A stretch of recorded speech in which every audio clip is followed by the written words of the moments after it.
Hello! Today I'm continuing my look at the cast of Final Fantasy VII with a discussion on Aerith Gainsborough.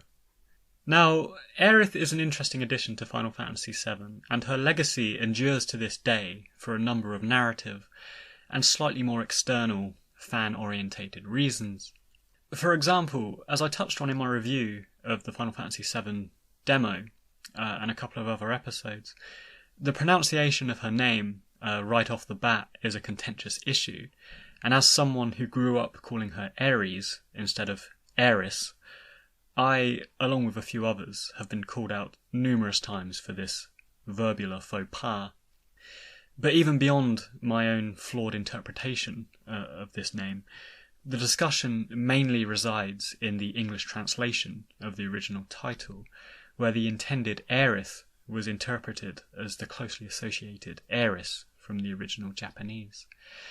And as a recent comment on the channel pointed out to me, there's a really interesting series of videos by Tim Rogers called Found in Translation, which discusses the translation of Final Fantasy VII at length. And if you're interested in the Aeris segment specifically, I have timestamped this and I've put it in the description of the video. But regardless, while it's understandable that familiarity urges many gamers towards Aeris to this day, the wider compilation and subsequent instalments, such as Crisis Core, have made Aerith the respected canon. And as such, I will be trying to commit to Aerith for the remainder of this episode and beyond, despite over 2 decades of using Aeris. But regardless, and moving on from, the naming stuff and this surface level stuff, the character also elicits debate owing to the infamous love triangle between herself, Cloud and Tifa. And indeed, even the aforementioned Tim Rogers weighed in on this argument, stating that the story clearly sets her up as a true love interest, in his own words, which he puts down to the fact that, Aeris dies. And personally, rather than committing to one or the other of these two female leads, I've always enjoyed the relative ambiguity of the situation, and the reason we get to skew preference through dialogue options and the gold saucer date is precisely because it's down to player input and player preference, and it's a subjective choice, in the original game at least, as to how this situation unfolds for Cloud. Indeed, as I've previously stated, Tifa and Aerith each, perhaps purposefully, embody classic romantic types, with Tifa embodying this childhood friend angle, bringing a sense of heritage and shared history to the table, much like Hollywood movies such as When Harry Met Sally, for example, because these two have previously known one another before becoming potentially romantically reunited. And as I discussed in my Tifa episode, Tifa and Cloud are intrinsically linked and reliant on one another to maintain a sense of self and kind of anchor themselves, because they are the only aspects left of their collective past. And even their hometown has been destroyed and restored as a facsimile of the original. So Cloud and Tifa ratify one another's existence through this shared history, which manifests, or potentially manifests, romantically, depending on the player input. On the other hand, we have Aerith, who embodies the meet-cute, the infamous chance encounter, and like so many rom-coms of the silver screen, such as a 90s Hugh Grant encountering Julia Roberts in Notting Hill, Heath Ledger and Julia Stiles in 10 Things I Hate About You, or even Ryan Gosling and Emma Stone in Crazy Stupid Love, Cloud and Aerith engage through an instant chemistry, and if the player permits, they go through the motions of a classic boy meets girl scenario, culminating in the date at the Gold Saucer. So, I feel these set pieces are strong enough to create an ambiguous scenario, which, combined with the ability for the player to input decisions, leave it very much in our hands.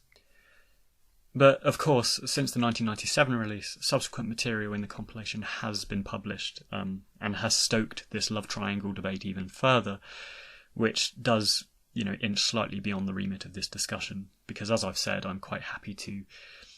concede that the original is this ambiguous, player determinate situation. So, moving on, another significant aspect of Aerith's inclusion to the game is, of course, the fact that she dies.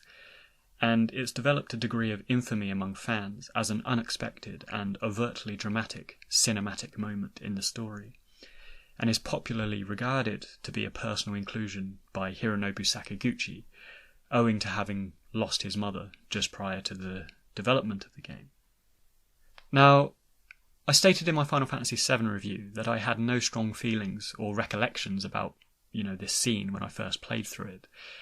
And thinking back to it, I think it's actually because my childhood friend, who I've mentioned before on the channel, and played through the game, just ahead of me at all of the key touch points, he actually told me about this scene before I actually got to it and played through it myself. And so, unfortunately, whatever potent surprise I might have felt was forever ruined in this particular game experience, because I obviously had forewarning about it. And on that note, while I was reading Harry Potter and the Half-Blood Prince way back in 2005, the same friend sent me a sadistic text message saying, "Snape kills Dumbledore. That's what you get for being friends with nihilists." So, digression aside, despite Aerith's death scene not having the same emotive impact for me that many others experienced, I do feel that it was a fantastic narrative device for numerous reasons. Firstly, it closes the chapter of the aforementioned love triangle, which, by this stage of the game, had been played out and brought to fruition by the Gold Saucer date. But more importantly, it also draws the animosity between Cloud and Sephiroth towards the centre stage. And while, until this point in the game, Cloud had regarded Sephiroth with a certain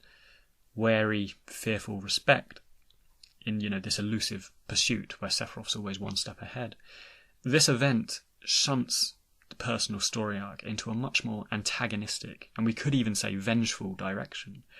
with Cloud finally shaken from his fabricated stoic demeanour. He breaks down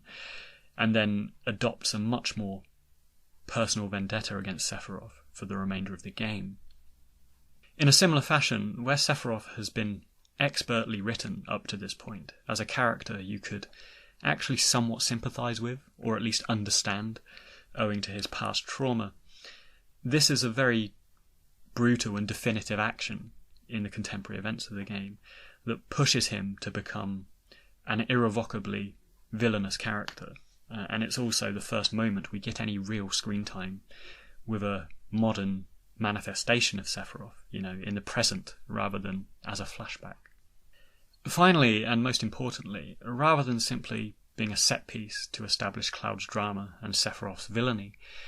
Aerith's death is also the culmination of her personality and her ethos that's been built up over the course of the game. And as the last surviving ancient, she is the epitome of this oneness with the planet, which even the root word of her name, meaning Earth, attests to. And in this world of relentless industrialization, genetic experimentation, and what is essentially the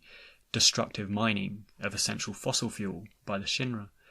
Aerith is a healer. She is a giver of light and life. She is the yang to Sephiroth's yin,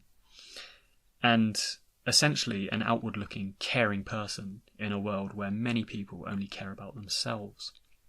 And her self-sacrifice while summoning Holy to save everyone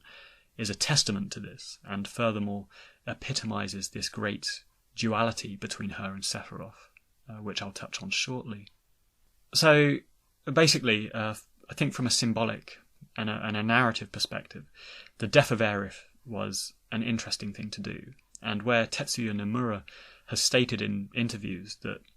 the choice for the character death was between Aerith and Barret, I think it's a good thing that they made it Aerith, because it added such thematic weight to the story and to her character, rather than killing off this brazen, kind of impulsive, heroic secondary character who is traditionally, an obvious choice for a selfless death across various media, with Boromir from Lord of the Rings being, one example off the top of my head. And as a final point on the death of Aerith, I am interested to know whether people still include her on their playthroughs, because as an inevitable side effect of the story, subsequent playthroughs of the game may leave some thinking there's little point to leveling her or purchasing equipment for her, because they know this inevitability is coming down the line. So, moving on, let's look at Aerith's role in the actual story, and her introduction very much reminds me of a scene out of Les Miserables, where we have this kind-hearted, albeit down-and-out soul existing in a slum of poverty and malcontent. And much like Jean Valjean encountering Fantine and vowing to protect her, our crucial meeting with Aerith, after falling into her church, sees Cloud immediately take on the role of a bodyguard to protect her from the Turks. And to this end, it's interesting that Aerith immediately posits Cloud as a protector figure, because it once again contrasts with the motherly, nurturing side that Tifa takes with him. And this is very much the contrasting dynamic between the three of them throughout the game, which is established right from the outset of this moment that Aerith meets Cloud. We soon discover that Aerith is a little different from everyone else, and much like other female leads in a Final Fantasy game, she has a hint of mystery and something uniquely magic about her, like Terra from 6, who's half Esper, Garnet and Yuna from 9 and 10, who are summoners, and Rinoa from 8, who becomes a sorceress midway through the game. And generally these female leads reconcile with the White Mage or the Summoner RPG class. But rather than proving a tired trope, Aerith is the last of the ancients and embodies this spiritual connection with the world around her, and I think it's a perfect thematic counterpart to the ruthless planetary destruction of Shinra and the nihilistic endgames of Sephiroth, and her role as a healer and a white mage is the perfect symbolic counterbalance to the gloom and the darkness which is apparent in the rest of the world. Furthermore, rather than being a potential love interest for Cloud, and that's it, her role as an ancient actually marries her up with the macro events of the story. And while she does have this small, personal love triangle thing with Cloud, it is actually the summoning of Holy that is a crucial element of the macro story. And indeed, we could perhaps argue that it is the single most important moment for our heroes in the game, because it gives them the hope that they might be able to, defeat this impending destruction of Meteorfall. Now, on this note, and as I mentioned in my recent Hojo episode, there's this theme of duality apparent in Final Fantasy VII, and where many Final Fantasies deal with binary oppositions between hero and villain, it's interesting to consider that while Cloud and Sephiroth share some contrasting traits, as I discussed in my Cloud episode, it's actually Aerith and Sephiroth who embody this core duality and division in the game. And breaking this down, on the surface, of course, we have this notion of good versus evil, and as we've touched on, Aerith has this overtly caring, external-facing worldview where she aspires to help people. Being a flower girl and tending to a garden in the church is perhaps symbolic of her nurturing life. And again, this ties in with her role as a white mage and a healer, which inches into her game stats too, with her limit breaks being white wind and so on. Sephiroth, on the other hand, is an extremely insular character. He's brooding, introspective, and even before he becomes a bad guy, we see in flashbacks he has a very solitary, alone in the crowd sort of demeanour, which cuts him off from the rest of the world, rather than connecting him with it. So he is the complete opposite to the character of Aerith in terms of demeanour and worldview. Furthermore, much like good versus evil, we have the colour connotations of the white materia and the black materia. Where Aerith wields the white and the restorative powers of Holy, Sephiroth wields the black and the destructive power of Meteor. And the cinematic demise of Aerith is a great thematic gesture to these respective binaries of healing and destroying, because we find Aerith, passive in an act of prayer, and Sephiroth, on the other hand, is in this act of violence and hate, which I think is a fantastic culmination of these two characters on screen. It's also interesting to note that while Aerith is the last surviving ancient,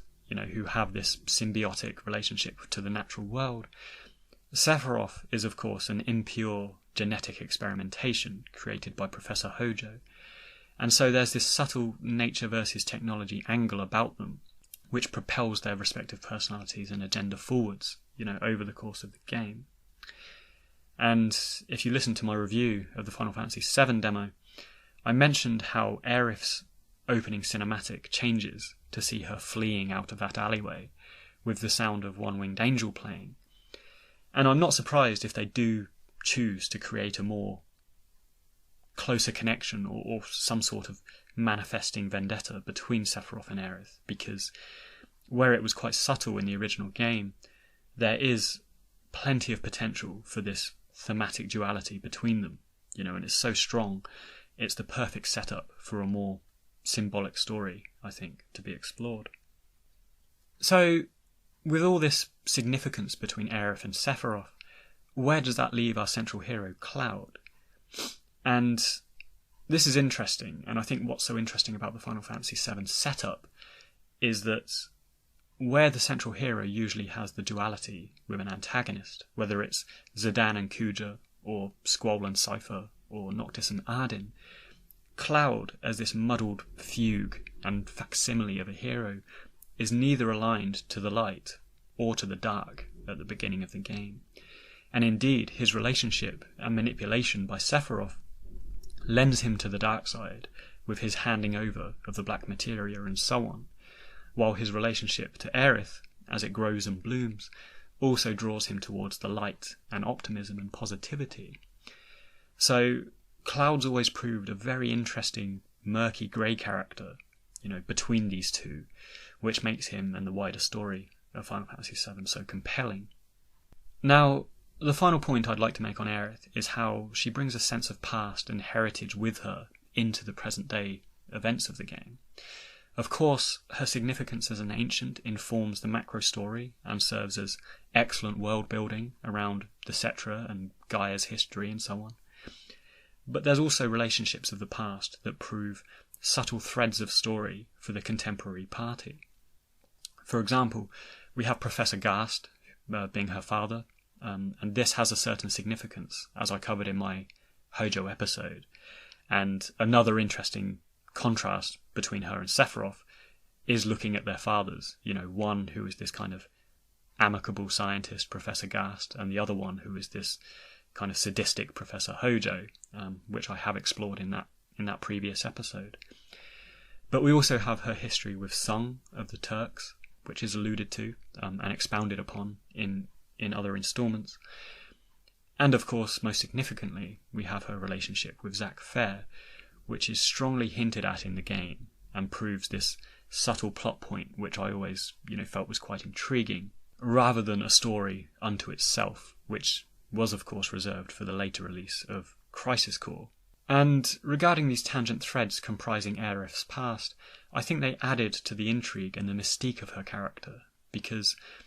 unlike other characters in our party, such as Barrett, whose past is explored through Corel and the Dine segment, or Sid, who is explored in Rocket Town, or Yuffie, who has Wutai, Aerith doesn't have a particular location or side quest dedicated to exploring her roots, and instead her story is pieced together and built up through hints and flashbacks and conversations, such as at the Icicle Inn, or Elmra's backstory, and some esoteric hints at the City of the Ancients. And this maintains an interest about her, which, I'll admit, personally, it has taken the passage of time for me to fully appreciate. But I think they all combine, and playing back through the game, they make Aerith a really fantastic component of the Final Fantasy VII story. So, there we have it. Quite brief, but that about concludes my initial thoughts on Aerith. If you got this far, thanks very much for listening, and I hope you enjoyed it. And feel free to drop a comment, let me know your thoughts. And if you enjoy the channel, please consider sharing on social channels and subscribing, which will keep you updated with my latest posts.